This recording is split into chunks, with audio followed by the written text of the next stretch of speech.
से पहले वाला जो वीडियो था उसमें हमने भारत की स्थिति और विस्तार के बारे में बात की थी। ठीक है, आज का जो वीडियो रहेगा हम भारत को क्या करेंगे, चार अलग भागों में बांटकर उसको समझने की कोशिश करेंगे। जो कि क्या रहेंगे, चार भाग कौन कौन से, पर्वतीय क्षेत्र, दूसरा रहेगा मैदानी क्षेत्र, तीसरा रहेगा पठारीय क्षेत्र और सबसे आखिरी में हम किसको पढ़ेंगे, तटीय क्षेत्र को, है ना। तो इन चारों भाग में सबसे ज्यादा क्वेश्चन बनते हैं किन दो टॉपिक्स पर। सबसे पहला होता है पर्वतीय क्षेत्र या होता है तटीय क्षेत्र पर, है ना। तो आज हम बात करने वाले हैं किसकी, पहले भाग की, पर्वतीय क्षेत्र की। इस पर्वतीय क्षेत्र में सबसे ज्यादा जो टॉपिक होता है किसको पूछा जाता है, हिमालय पर्वत को। तो पूरा जो वीडियो रहेगा आज का वो किस पर रहेगा, हिमालय पर्वत पर ही रहेगा। ठीक है, और अगर आपने जो पिछला वीडियो था वो नहीं देखा है, पहले उसको एक बार समझ लें, देन उसके बाद आप श्रेणी से पढ़ते रहेंगे ना तो हमारे दिमाग में क्या रहेगी, एक स्टोरी चलती रहेगी ना, तो उस अनुसार क्या होता है, हमें याद जल्दी होता है। चलिए बात करते हैं किसकी, हिमालय पर्वत की। तो हमें पता है कि हिमालय पर्वत कहां पर अवस्थित है हमारे भारत में,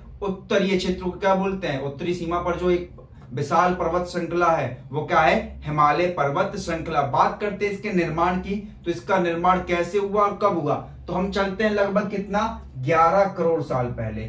लगभग कितना, 11 करोड़ साल पहले, तब से क्या हुआ था, हिमालय पर्वत की निर्माण की प्रक्रिया शुरू हुई थी। और आपको पता है कि अभी भी क्या है, हिमालय पर्वत की क्या होती है, ऊंचाई बढ़ती जाती है। ठीक है, कारण क्या है वो भी अभी बताते हैं। देखिए 11 करोड़ साल पहले चलते हैं हमारी पृथ्वी पर, तो यहां पर सिर्फ क्या थे, दो ही स्थलीय क्षेत्र थे। दो ही क्या थे, स्थलीय क्षेत्र थे, जिनमें से एक क्या था, अंगारा लैंड। एक क्या था, अंगारा लैंड, और दूसरा कौन सा था, गोंडवाना लैंड।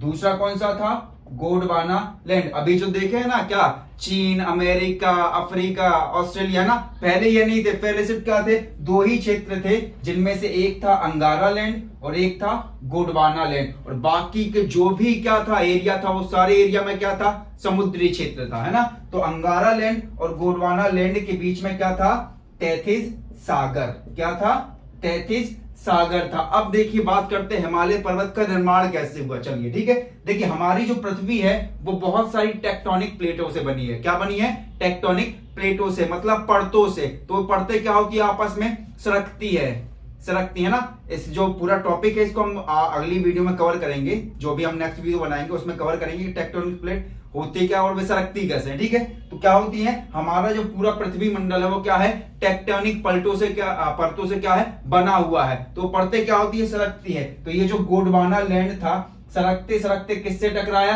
अंगारा लैंड से। तो ये जो तैथिस सागर का जो मलबा था वो ऊपर क्या हो गया, ऊपर उठ गया। एग्जाम्पल के लिए सोचो, क्या कर रहे हो, कीचड़ है, कीचड़ को दोनों हाथों से सरकाओ तो क्या होती है, कीचड़ का मलबा जो होता है कहां उठ जाता है, ऊपर उठ जाता है। तो वही मलबा क्या था, 11 करोड़ साल में क्या सूखते सूखते क्या बन गया, एक पर्वत बन गया। ठीक है, तो याद रखना। देखिए इस एक बात सुनिए, हिमालय जो पर्वत है उसको हम क्या बोलते हैं, नवीनतम पर्वत श्रृंखला। कारण क्या है, 11 करोड़ साल पहले बनी थी। कितने साल पहले, 11 करोड़ साल पहले। अब आप बोलोगे 11 करोड़ साल कम कहलाता है क्या, बिल्कुल कम कहलाता है। याद रखिएगा कि हमारा जो पूरा भारत का नक्शा है, भारत का क्षेत्र है ना, उसमें आपने कभी सुना है कि इस एरिया पे सिर्फ हिमालय को छोड़ के इस एरिया में क्या हुआ है, भूस्खलन। भूस्खलन जानते हैं ना, कि क्या बरसात होती है जब क्या होते हैं, जमीनी हिस्से क्या होते हैं, टूट टूट के बिखर जाते हैं ना। तो आपने सुना होगा कि केदारनाथ में जब क्या होती है, बरसात का मौसम होता है तो अपन क्या करते हैं कि केदारनाथ मत जाओ। कारण क्या है, छोटे छोटे रास्ते और पर्वत क्या होते हैं, टूट टूट के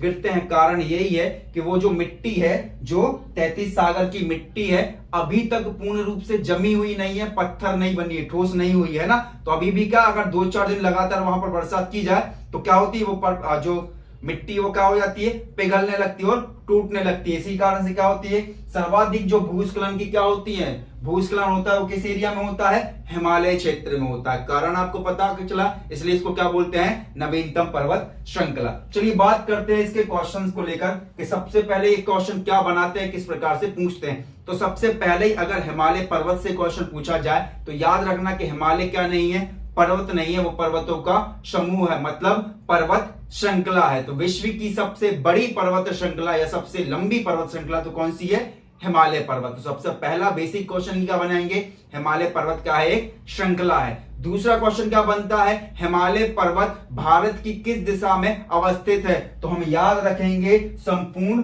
उत्तरीय क्षेत्र, संपूर्ण क्या, उत्तरी क्षेत्र। अगर और डीप में पूछें तो उत्तर से पूर्व क्षेत्र क्या है, हिमालय पर्वत है। हिमालय पर्वत का विस्तार कहां है, हमारे पूरे उत्तर पूर्व क्षेत्र में क्या है, हिमालय पर्वत का विस्तार है। अगर राज्य पूछे तो जम्मू कश्मीर से चालू करो और अरुणाचल प्रदेश पे खत्म कर दो, यहां तक क्या है, भारत में हिमालय पर्वत अवस्थित है। अब बात की, देखिए ये हो गया क्या, हिमालय पर्वत की उत्पत्ति।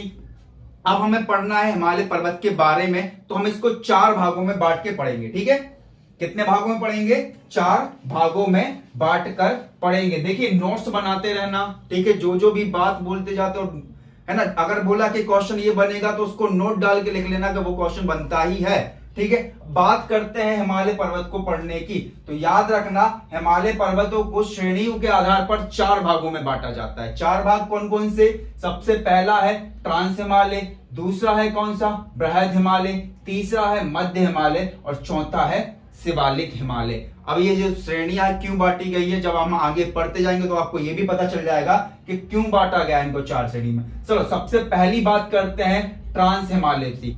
चलिए ट्रांस हिमालय, चलो ट्रांस हिमालय में क्या क्या पढ़ना है। देखिए सबसे पहली बात, जब क्या हिमालय पर्वत का निर्माण हो रहा था, उत्पत्ति हो रही थी, तो उससे पहले ही क्या हो गया था, ट्रांस हिमालय बन चुका था। क्या बन चुका था, ट्रांस हिमालय बन चुका था। तो सबसे पहला क्वेश्चन कि हिमालय का जो हिस्सा है ट्रांस हिमालय, वो क्या है, हिमालय में सबसे पुराना हिस्सा कौन सा है, ट्रांस हिमालय बोला जाएगा। कि अगर बोला जाए हिमालय की सबसे पुरानी श्रेणी कौन सी है, तो कौन सी है, ट्रांस हिमालय। कारण क्या है कि हिमालय बनने से पहले ही लगभग कितना 12-13 करोड़ साल पहले ही क्या बन गया था, ट्रांस हिमालय बन चुका था। इसलिए सबसे पुराना हिस्सा कौन सा है, ट्रांस हिमालय। पूछा जाता है सबसे ऊंचा श्रेणी कौन सी है, सबसे ऊंची श्रेणी कौन सी है, तो याद रखना सबसे पुराना कौन सा है, ट्रांस हिमालय। सबसे ऊंचा बोला जाए तो बृहद हिमालय। और सबसे ठंडा एरिया पूछा जाए, ठंडा क्षेत्र पूछा जाए, तो याद रखना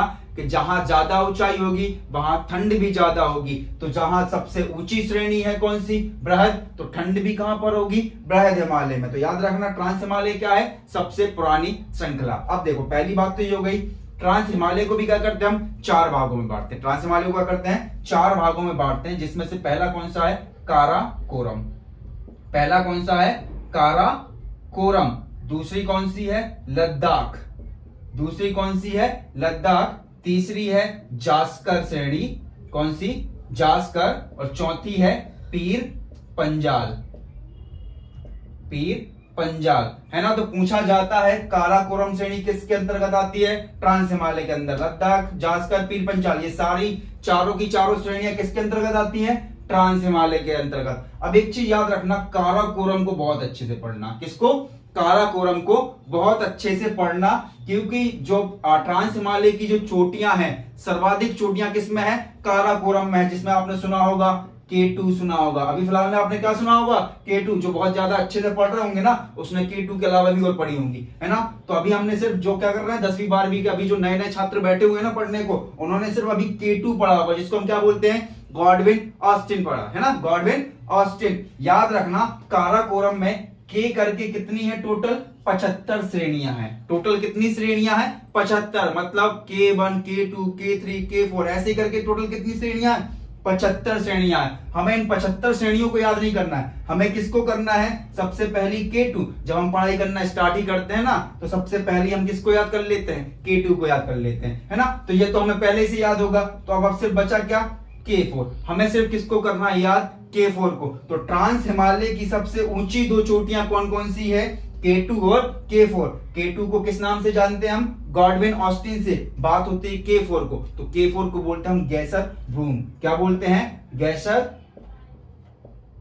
ब्रूम।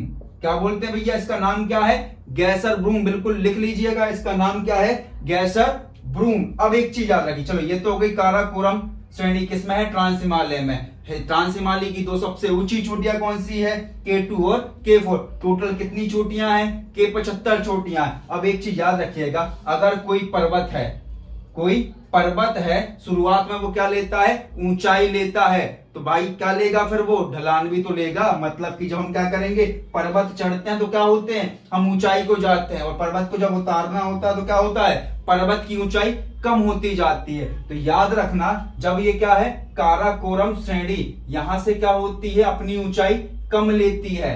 किस आकार में, इस आकार में क्या लेती है, भारत से निकाल के वो अपनी क्या करती है, ऊंचाई को कम करती है। तब क्या बनता है, एक पठार का निर्माण होता है, एक पठार का निर्माण होता है। उस पठार को आपने पढ़ा होगा, जिसको हम क्या कहते हैं, विश्व की छत। चलिए बताइए, विश्व की छत किसको कहा जाता है, बिल्कुल कमेंट करके बताइए अगर आपको पता है तो। क्या नाम इसका, विश्व की छत को पामीर का पठार क्या बोलते हैं हम, पामीर का पठार।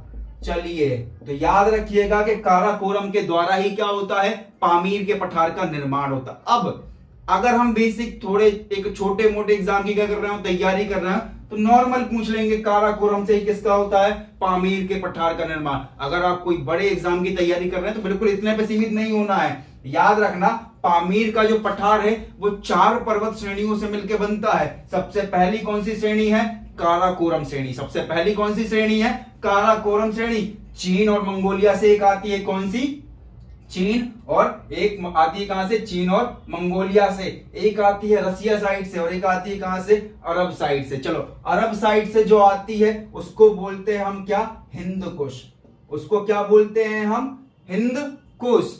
चलिए अब जब मंगोलिया से और चीन से आती है उसको बोलते हैं हम कुलुमशांग। क्या बोलते हैं, कुलुमशांग। और जो क्या आती है रशिया साइड से वो आती है उसको बोलते हैं हम त्यांगशांग। क्या बोलते हैं उसको, त्यांगशांग। तो याद रखिएगा, जो पामीर का पठार है वो कितने, 4 पर्वतों से मिलकर बना है। सबसे पहला क्या, काराकोरम, दूसरा क्या, हिंदकुश, तीसरा क्या, कुलुमशांग, और चौथा क्या, त्यांगशांग। ये 4 पर्वत हैं जो क्या बनाते हैं, विश्व की छत, जिसको हम क्या बोलते हैं, पामीर का पठार। चलिए इतना याद रखना आपको किसके बारे में, ट्रांस हिमालय के बारे में। सबसे पहला क्या, हिमालय का सबसे दक्षिणी भाग। दूसरी बात क्या, सबसे पुरानी श्रेणी ट्रांस हिमालय। चौथी भाग क्या, तीसरी बात क्या, कि इसको 4 श्रेणियों पे बांटा जाता है, जिसमें पहली श्रेणी काराकोरम, दूसरी लद्दाख, तीसरी जास्कर, चौथी पीर पंजाल।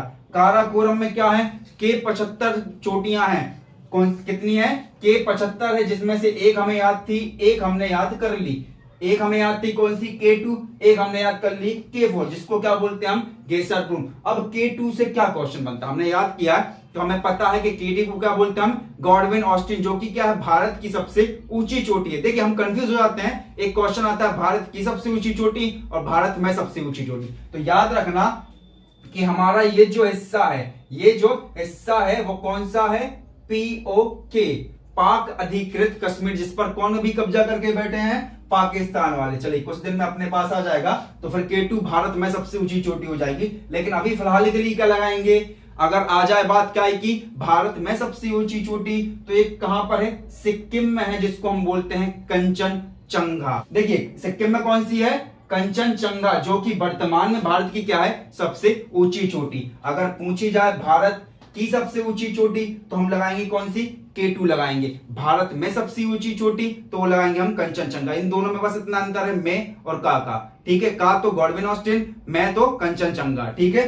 कहां पर है ये, पाक अधिकृत कश्मीर में है। चलिए अब बात करते हैं किसकी, देखिए ये हो गई 4 क्या उसकी श्रेणियां। यहां से क्या पूछे जाते हैं, ग्लेशियर पूछे जाते हैं। क्या पूछे जाते हैं, ग्लेशियर। देखिए यहां पर किसी प्रकार की खेती होती नहीं, तो इसकी हम क्या नहीं पढ़ सकते, फसलें नहीं पढ़ सकते। सिर्फ हमें क्या पता होना चाहिए कि हिमालय का जो एरिया है वहां पर जो वनस्पति होती है वो किस आकार की होती है, शंकुनुमा होती है। किस आकार की होती है, शंकुनुमा। मतलब जो क्या होते हैं, पेड़ होते हैं। मान लीजिए कि ये पेड़ है, चलो इसी को ले लेते हैं। आपने देखा होगा क्रिसमस ट्री, देखा है आपने, ऐसे ही कुछ होता है ना, क्रिसमस ट्री ऐसे होते हैं। इसको क्या बोलते हैं, शंकु आकार का पेड़। अब कारण क्या, देखिए एक पेड़ है, हम उस पर क्या कर रहे हैं, हर डेली उस पर क्या डालते रहे, बहुत सारा ढेर बर्फ क्या डालते जाए, बर्फ डालते जाओ। वो हमेशा क्या रहे, बर्फ से ढकी रहे, तो पत्ते क्या हो जाएंगे, नीचे झुक जाएंगे ना। वो क्या ले लेंगे, शंकु का आकार ले लेंगे। इसी तरह के कारण क्या है, यहाँ की जितनी भी वनस्पति, जितने भी पेड़ पौधे वो किस आकार के होते हैं, शंकु आकार के। और हमारे यहाँ के देखेंगे तो बिल्कुल बरगद का पेड़ बिल्कुल ऐसा फैला है ना। तो इसलिए क्या होते हैं, हमारे यहाँ की जो वनस्पति होती है बिल्कुल फैली होती है, उसको कोई दबाने वाला नहीं है। यहाँ पर कौन दबा देते हैं वनस्पतियों को, वहां की बर्फ दबा देती है ना। तो याद रखना, यहाँ की जो हिमालय पर्वत की वनस्पतियां होती है वो किस आकार की होती है, शंकु आकार की होती है। चलिए ठीक है, इतनी बातें आपने नोट कर ली हैं? चलिए, चलो नोट नहीं किए हैं तो स्क्रीनशॉट ले लेना, ठीक है। चलो, ये क्या था, उसकी श्रेणियां। बात कर रहे थे हम ग्लेशियर की, है ना। कौन से? ग्लेशियर की। तो यहां पर 4 इंपॉर्टेंट ग्लेशियर हैं। कितने? 4 इंपॉर्टेंट ग्लेशियर हैं, जिनमें सबसे पहला आपने पढ़ा होगा क्या? क्या पढ़ा है आपने सबसे पहला? भैया सबसे ज्यादा युद्ध संभावित क्षेत्र कौन सा है? सियाचिन ग्लेशियर। कौन सा है? सियाचिन ग्लेशियर। सबसे पहला जो सबसे ज्यादा युद्ध संभावित क्षेत्र कौन सा है? सियाचिन ग्लेशियर। बिल्कुल, अगर आर्मी में जाना तो कहाँ की ड्यूटी मिलती है? सियाचिन की तो मिलेगी। एक बार आपको क्या करेंगे? सियाचिन बिल्कुल घुमाएंगे ड्यूटी के लिए, ठीक है। तो सियाचिन ग्लेशियर सबसे ऊंचा ग्लेशियर कौन सा है? सियाचिन ग्लेशियर, जो कि कहां पर है? ट्रांस हिमालय में है। हमें तो ये तो पता है कि हिमालय में है, जम्मू कश्मीर में है, लेकिन कहां पर है? ट्रांस हिमालय में है। श्रेणी कौन सी है? ट्रांस हिमालय की। ग्लेशियर कौन सा है? सियाचिन, ठीक है। पहला कौन सा हो गया? सियाचिन। दूसरे की बात करें तो हिस्पर। दूसरी कौन सी श्रेणी, कौन सा ग्लेशियर है? Hispa glacier. तीसरा कौन सा है? बालटोरो। बालटोरो। और चौथा कौन सा है? बियाफो। चलिए, ये 4 ग्लेशियर हैं जो आपको याद करना है। यहां पर सबसे पहला तो हमें याद होगा कि सियाचिन है, ठीक है, जो कि क्या है? सबसे ज्यादा युद्ध संभावित क्षेत्र। इतना हमने पढ़ा है। अगर श्रेणी पूछा जाए तो कौन सी श्रेणी किस हिमालय में है? ये ट्रांस हिमालय में। उसके बाद कौन सा है? हिस्पर याद करो। उसके बाद बाल्टोरो, उसके बाद बियाफो। ये जो 4 क्या है ग्लेशियर, वो भी कहां पर है? ट्रांस हिमालय में। तो ट्रांस हिमालय के बारे में हमें क्या करना है? इतनी बातों को याद रखना है।